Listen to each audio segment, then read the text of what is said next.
Kyai Sendang Langit dalam cara kasembatan pangestumu rikala aku nampa ngersane Kanjeng Rama sing kudune kowe tumbal Praja Kediri. Kyai Margapati. Saiki wis ana astanipun Kakang. Sampun wonten asta bejenengan Kang Mas. Wong aku njaluk kawan Kang Slira, Kang. Kyai Margapati ora mung siji sing butuhake. Ajeng. Najan ta tumindak nista nang utama kanggoning Praja Kediri. Mergo aku mridu kan gawe wong atu-atu. Mula kanthi iki sampuriku. Oking Candala kang pirang-pirang begodo kang paribasane sing kepengin rebut Margapati.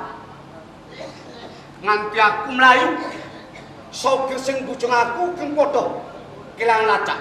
Mula kanthi iki ndak pas saya Kang Slira. Kula Kang Mas. Singetke aja nganti ana siji kang padha ngerti. Oh, pun panjenengan mboten sakuwatos Kang Mas. Welengku. Nggih. Aja nganti pisan-pisan ana sawereng pawongan kang temeka ora papan kene sing mbutuhake Kyai Margapati kok ulangake. Oh, ngaten Ji. Sing hati-hati. Siji Kang Mas.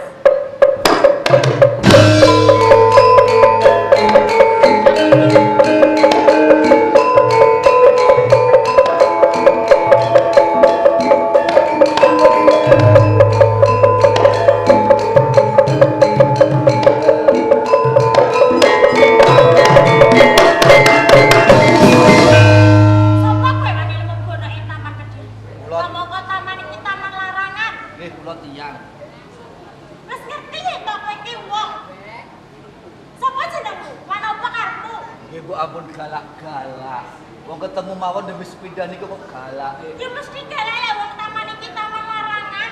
Kok wani-wani nggih kowe mlebu. Injih kula pun maesa cempaka. Jur karepmu? Injih. Kula niki wau goleki maling.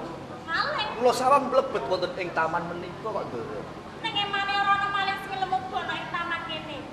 Napa saestu? Heeh, ora ngapusi. Menawi ngaten kula niki kleru nggih. Heeh. Nggih tak wangsul. Mengko dhisik. Sapa jenengmu mau? Kula pun maesa cempaka. Maesa Cempaka. Lajeng panjenengan menika sinten?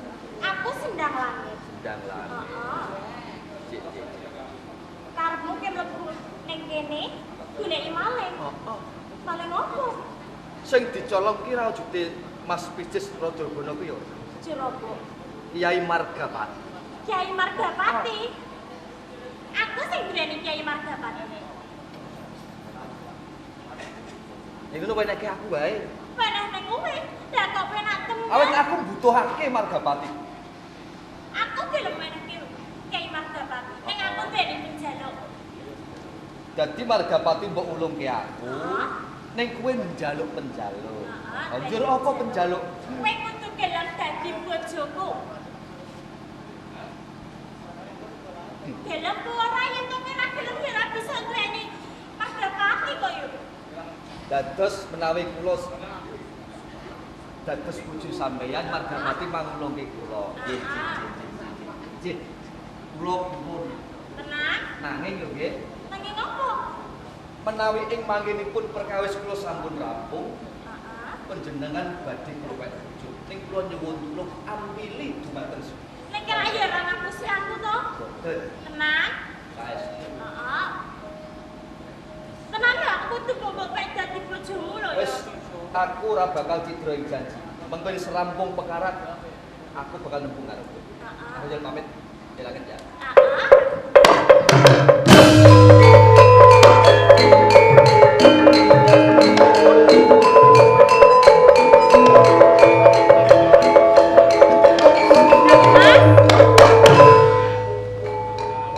Semumu kok beda karo padatan.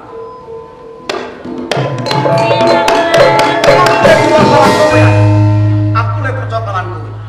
Sing kedah panjenengan menika kedahipun percaya kalih kula jalaran kula menika rak jek kathah panjenengan to Kang Mas. Putra ing Kediri iki loro cacahe.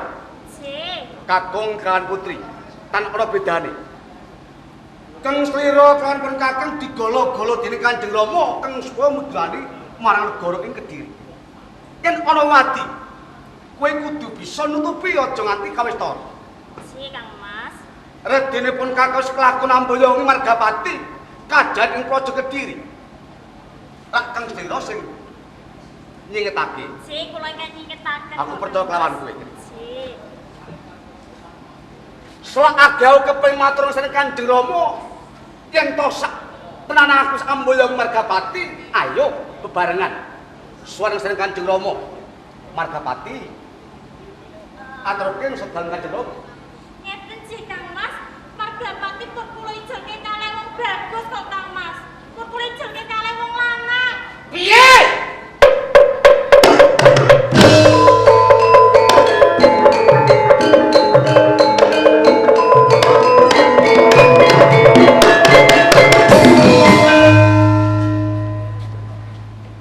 Kowe aja aton ngucap. Kowe ndak pitukas apa kelawan pun Kakang. Sakwise tak pasahi Margapati pisan aja nganti pisan-pisan. Kok mulake pawan liya. Sing mbutake mung kajebakan kowe ning Kanjeng Rama pribadi ing Praja Kediri iku tumbal kajaya. Daya menika sampun kebacot kok Kang Mas. Dadi ana saweneng priya kang tumuju ning Taman Sari sing gulang tembung kang manis manuwara sewe kapiluyu. Sing go Margapati kok pulake. Kowe tenan apa guyon? Menika saestu leres kok Kang Mas. Dadi kok ijel katresnan. Kono apa?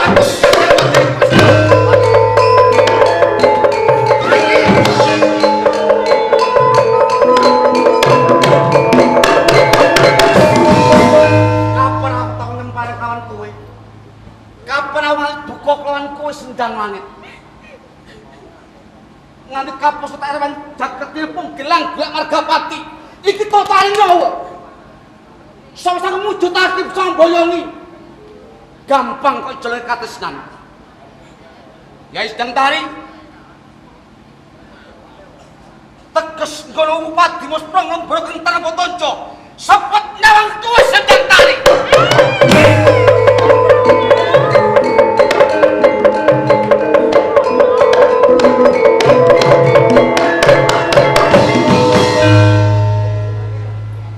Kok patenono mati. Mergo sendang langit kawujudan bocah watu. Apa salahe? Duh Kanjeng Rama. Menawi kok kaduk wani kurang duga. Sing kok tegel mentala mulasa kadang kula sendang langit. Iya. Ingkang lepat mriyo kadang kula sendang langit. Rika kok nampi dawuh Bupati dhateng Margapati kaya mau gandring kelampah. Menika totrane nyawa kula. Sareng Yai Sendang Langit kok pasrahe. Kengso nyingetaken dhateng piandel kula wau Margapati. Ning jebul boten nginten babar pisan. Namung dipun ijolaken dhateng katresnan.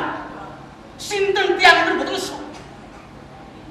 Dadi Kiai Margapati wis kecekel ing tangan. Wonten menapa kasta kok pasrahke Sendang Langit saka kepincute karo bocah bagus.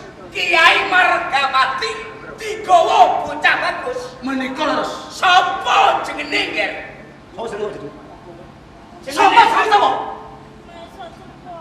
Linggang. Ayo ya.